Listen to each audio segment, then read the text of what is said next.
আপনারা যারা সামাজিক মাধ্যম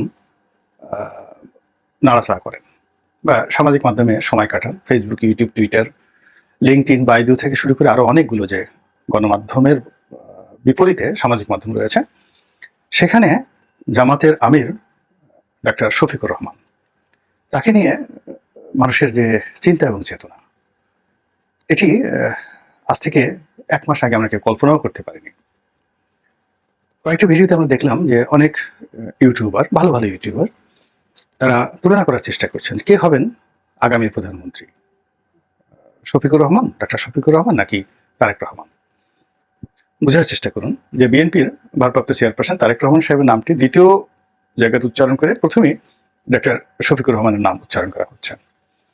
এখন বাংলাদেশে ডাক্তার শফিকুর রহমানকে ঠিক এই অল্প সময়ের মধ্যে যেভাবে সামাজিক মাধ্যম একেবারে প্রধানমন্ত্রীর চেয়ারে নিয়ে বসিয়ে দিয়েছে, এটার পরিণতি বা এটার বাস্তবতা কি, এগুলো নিয়ে মূলত আজকে আলোচনা করব। জনাব তারেক রহমান এই মুহূর্তে লন্ডনে আছেন, আর বাংলাদেশে যারা ওনার প্রতিনিধি রয়েছেন তার মধ্যে মির্জা ফখরুল ইসলাম আলমগীর সাহেব ঘোরাফেরা করছেন। তিনি যদি বিএনপি ক্ষমতা এসে প্রধানমন্ত্রী হবেন, এটা সাধারণত জনগণ বিশ্বাস করে না, মনে করে এখানে তারেক রহমান সাহেব হবেন। যেহেতু তারেক রহমান সাহেব এখনো মাঠে নেই, ফলে বিএনপির যে প্রধানমন্ত্রী কে হবেন প্রার্থী, তাকে জনগণ সামনে না পেয়ে এই মুহূর্তে সামনে যাকে পাচ্ছে অন্য দলের প্রধান ব্যক্তি, সাইকোলজিক্যালি অর্থাৎ মানসিকভাবে তারা সেই প্রধান ব্যক্তিকেই নিজেদের আমির অর্থাৎ জামাতের আমিরকে নিজেদের আমির, নিজেদের নেতা হিসেবে তারা মেনে নিচ্ছেন। ডাক্তার শফিকুর রহমানের বয়স, তার সফেদ সাদা পাঞ্জাবি, মুখ ভর্তি সাদা দাড়ি এবং প্রাণ শক্তি, প্রচুর প্রাণ শক্তি, ঘুরে বেড়ানোর, কথা বলার, তারপর মানুষের সঙ্গে মেশার যে অদ্ভুত ক্ষমতা, এই অল্প সময়ের মধ্যে তিনি অনেকের দৃষ্টি আকর্ষণ করে ফেলেছেন। ঠিক এই দৃষ্টি থেকে যদি জনগণের দৃষ্টি অন্যদিকে নিতে হয়, তাহলে অবশ্যই অবশ্যই জনাব তারেক রহমানকে তার মতো মাঠে ঘোরাফেরা করতে হবে। যদিও আমি মনে করি যে এই ধরনের পরিবেশ এবং পরিস্থিতি এটি আসলে 1 মিনিটও স্থায়ী থাকে না।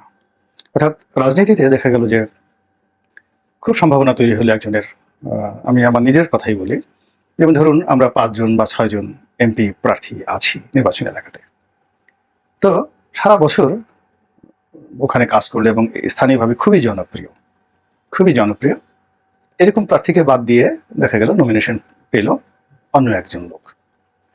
তো যেই মুহূর্তে নমিনেশন নিয়ে ওই লোক সেখানে উপস্থিত হলেন, বাকি যারা স্থানীয়ভাবে জনপ্রিয় মুহূর্তের মধ্যে তারা কিন্তু ব্যাকফুটেজে চলে গেলেন, এবং এখানে শতকরা 90% ক্ষেত্রে রিভোল্ট হয় না, নমিনেশনের পিছনে লোকজন ঘুরে। এখন বিএনপি, আওয়ামী লীগ বা অন্য দলের যে নমিনেশন নিয়ে যারা প্রার্থী আছেন 4 জন 5 জন, তারা হয়তো তাদের মধ্যে কেউ হয়তো এলাকাতেই যান না, বাকি যারা আছেন তারা দীর্ঘদিন যাবত এলাকাতে রাজনীতি করেন, কিন্তু নির্বাচনের মাঠে কৌশল, বিনিয়োগ, কর্মীদেরকে একত্রিত করা এবং ভাষণ দেওয়া, এই জিনিসগুলো যত দ্রুততার সাথে যে প্রার্থী সুন্দরভাবে করতে পারেন 24 ঘন্টার মধ্যে, ফলে 24 বছর যদি কেউ এলাকাতে পরিশ্রম করেন, সেই পরিশ্রমটি মাত্র 24 ঘন্টায় যে কোনো মানুষ উল্টে দিতে পারে। তো এখন আমাদের দেশের রাজনীতির তদ্রুপ, নির্বাচনের আগে শিডিউল ঘোষণা করার পর যে ইমেজটা তৈরি হয়, বিভিন্ন রাজনৈতিক দলের অফিসকে কেন্দ্র করে যে ইমেজটা তৈরি হয়, ওটাতেই যে নির্বাচনে জয়লাভের যে ফলাফল, এটি মোটামুটি নির্ধারিত হয়ে যায়। এতে গেল এক।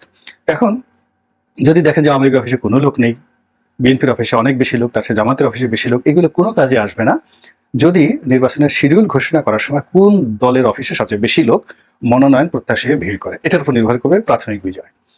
দ্বিতীয় বিজয় হলো যারা নির্বাচিত হবেন তারা তাদের এলাকাতে গিয়ে মাইক ধরে স্থানীয় নেতাকর্মী এবং জনগণকে কতটা উদ্বুদ্ধ করতে পারেন, এটার উপর নির্ভর করবে। তো সেই দিক থেকে আসলে বিএনপির বিকল্প আওয়ামী লীগ, আওয়ামী লীগের বিকল্প বিএনপি, এর বাইরে তৃণমূল পর্যায়ে নেই। জামাতের অনেক বড় নেতা আছেন।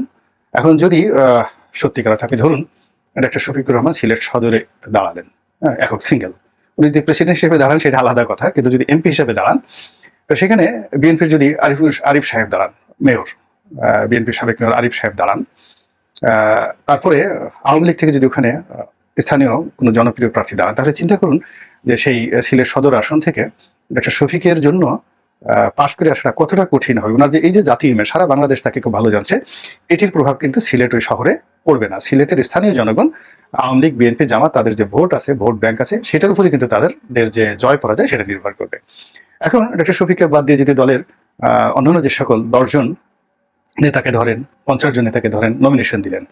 এখন তারা ঢাকা শহরে অনেক বড় নেতা, তারপর জামাতের খুবই গুরুত্বপূর্ণ ব্যক্তি, তাদের জ্ঞান গরিমা লেখাপড়া অনেক অনেক বেশি। কিন্তু ধরুন হামিদুর রহমান আজাদ, এখন হামিদুর রহমান আজাদ সাহেব যদি টেকনাফে যান, সেখানে গিয়ে বা কক্সবাজারে যান, উখিয়াতে যান, সেখানে গিয়ে তার স্থানীয় আওয়ামী লীগ এবং বিএনপি নেতাদের সঙ্গে যে তাকে প্রতিযোগিতা করতে হচ্ছে, সেখানে তাকে স্থানীয় ভাষা, স্থানীয় অনেক কিছুর উপর নির্ভর করবে। তো কাজে এখন যা কিছু হচ্ছে, এটি আলটিমেটলি নির্বাচনের সময় একটাও টিকবে না। ওখানে নির্বাচনের ভাষাটাই আলাদা। তো কাজেই এখন এই যে বাংলাদেশ থেকে যা আমিরে জামাত, তাকে নিয়ে যে আবেগ অনুভূতি, এটি খুব ভালো লাগছে। এবং এখানে আমি যেটা মনে করি যে ভোটের রাজনীতি বাদ দিয়ে যদি অন্য কোনো বিকল্প রাজনীতি হয়, তো সেক্ষেত্রে আমি মনে করি বিএনপির তারেক রহমান সাহেবের চাইতে, আমি একটু দেখে নেই হেডলাইনটা, তো তারেক রহমান সাহেবের চাইতে বিকল্প হিসেবে, ডক্টর ইউনূসের বিকল্প হিসেবে আমিরে জামাত, তিনি এখানে অন্তত ক্ষমতা রাজনীতিতে এগিয়ে আছেন। যেমন ধরুন নির্বাচন নাই, কোনো কিছু নাই, ডক্টর ইউনূসের বয়সের কারণে তিনি 5 বছর রইলেন বা 3 বছর রইলেন, এরপর তিনি অসুস্থ হয়ে গেলেন। বিকল্প সেই সেনাবাহিনীর পক্ষ থেকে, সুধী সমাজ থেকে যদি কাউকে পছন্দ করা হয় রাজনৈতিক দলের মধ্যে, সেখানে ভোটের যেহেতু ব্যাপার না, সেখানে কিন্তু আমিরে জামাত তিনি এগিয়ে যাবেন। কিন্তু যদি ফ্রি অ্যান্ড ফেয়ার ইলেকশন হয়, সেই ইলেকশনে যদি তাকে প্রধানমন্ত্রী হতে হয়, তাকে তো আসলে আলটিমেটলি কম করে 160টি আসন পেতে হবে, সংখ্যাগরিষ্ঠ আসন তাকে পেতে হবে। এবং সেই কাজ করার জন্য আলটিমেটলি এখনো পর্যন্ত জামাত শুরু করেনি। জামাতের আমিরের ইমেজটা এই 15 দিনে একেবারে টপ অফ দ্য লাইনে চলে গেছে, এতে কোনো সন্দেহ নাই। কিন্তু এই টপ অফ দ্য লাইনে রাজনৈতিক যে পরিমণ্ডল বা রাজনৈতিক যে কানেক্টিভিটি বা রাজনৈতিক যে প্রসপেক্ট অ্যান্ড প্রসপারিটি, এই জিনিসগুলো সমন্বয় করার জন্য 160টি আসনে জেতার জন্য তার যে শক্তিশালী প্রার্থী দরকার, রাজনৈতিক কানেক্টিভিটি দরকার, এটি এখনো জামাত শুরু করেনি। শোনা যাচ্ছে যারা ইসলামী দলগুলোর সঙ্গে ঐক্য করবেন এবং বাংলাদেশের সব ইসলামিক দলগুলো একত্র হয়ে তারা যদি প্রার্থী দেয়, এবং সেই প্রার্থী অন্তত পক্ষে 1 বছর এলাকাতে বিএনপি এবং আওয়ামী লীগের প্রার্থীর সঙ্গে হাড্ডাহাড্ডি ফাইট করতে হবে নির্বাচনের মাঠে, এবং ফাইট করে তারা যতক্ষণ না পর্যন্ত আওয়ামী লীগ এবং বিএনপির চাইতে দ্বিগুণ কোনো মিছিল আয়োজন করতে না পারবেন, এলাকাতে যে ফাইট হবে, 2-4টা সংঘর্ষ হবে, নির্বাচনের সংঘর্ষ, সেখানে তাদের জয়ী হতে হবে, এই জায়গাগুলো না হলে সমস্ত ইসলামী দলগুলো একত্র হয়ে গেলেও প্রচলিত রাজনীতির সঙ্গে তারা আসলে পেরে উঠবেন না। কিন্তু যদি অপ্রচলিত রাজনীতি থাকে, অরাজনৈতিক কোনো মেরুকরণ থেকে, যেভাবে ডক্টর ইউনূস সাহেব এসেছেন, এরকম যদি দ্বিতীয় এক দফায় কোনো অরাজনৈতিক প্রক্রিয়াতে কোনো রাজনৈতিক ব্যক্তিকে সম্পৃক্ত করা হয়, সেক্ষেত্রে এই যে ডক্টর শফিকুর রহমান, তার যে ইমেজ এই সময়টাতে গড়ে উঠেছে, তিনি হয়তো ডক্টর মোহাম্মদ ইউনূসের বিকল্প হিসেবে আগামী দিনের প্রধানমন্ত্রী প্রার্থী হিসেবে সবচেয়ে সুদীজনের কাছে এগুলো থাকবেন, এতে কোনো সন্দেহ নাই। ইতিমধ্যে তিনি এই কাজ করার জন্য ব্যবসায়ীদের সঙ্গে তার যোগাযোগ হয়ে গেছে বিএনপির সাথে বেশি। এর কারণ হলো বিএনপির যিনি মির্জা ফখরুল সাহেব যাদের সঙ্গে যোগাযোগ করছেন, তার চাইতে আমিরে জামাত তিনি সেই ব্যবসায়ীদের কাছে অধিক গ্রহণযোগ্য, অধিক গুরুত্বপূর্ণ। এর কারণ হলো তিনি একটি দলের প্রধান ব্যক্তি।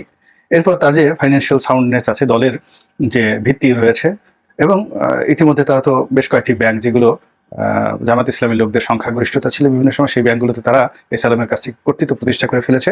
ফলে তাদের মধ্যে একটা প্রচন্ড রকম গতিময়তা কাজ করছে, এবং সেই গতিময়তার কারণে জামাত অফিসগুলো এখন বলতে গেলে রমরমা। বিশেষ করে বিভাগীয় শহরগুলো যে জামাতের অফিস রয়েছে সেখানে, এবং জামাতের যে মহানগর অফিস এবং কেন্দ্রীয় অফিস, এই অফিসগুলোতে আপনি গিয়ে দেখেন যে সেখানে কিন্তু একটা রমরমা অবস্থা হচ্ছে।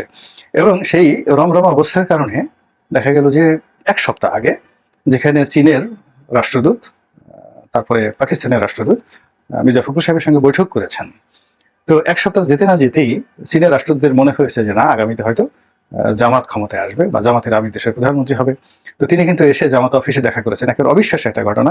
চীন কিন্তু একটা সেকুলার রাজনীতি করেন, এবং সেখানে মুসলমানরা ঐতিহাসিকভাবে নিপীড়িত, এবং সেখানে যে উরুমকি রয়েছে, সেই উরুমকিতে চীনের যে ঐতিহাসিক দমন পীড়ন সেখানকার উইঘুর মুসলিমদের উপর, এটি জাতিসংঘ পর্যন্ত সেখানে রেড অ্যালার্ট জারি করে রেখেছে। তো সেই দেশের রাষ্ট্রদূত একটি ধর্মভিত্তিক রাজনৈতিক দলের অফিসে গিয়েছেন, জামাতের আমিরের সঙ্গে বৈঠক করেছেন। কাজেই তাদের যে সিগন্যালটা, চীনের যে সিগন্যালটা, সেই সিগন্যালটা বিএনপির সঙ্গে আছে, তার সঙ্গে সঙ্গে কন্টেম্পোরারি আবার জামাতের দিকেও ডবল অ্যান্টেনা তারা লাগিয়ে রেখেছেন।